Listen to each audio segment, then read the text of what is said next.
மகாதீபதையே மகாதேவா விபூதியினால் அபிஷேகம் செய்வதைத்தான் காண்பதற்கு புண்ணியம் செய்தோம் நாங்கள் புண்ணியம் செய்தோம் ஐயா சிவனையா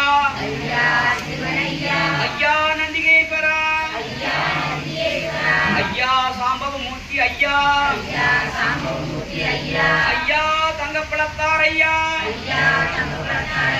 ஐயா அகஸ்தீஸ்வரர் ஐயா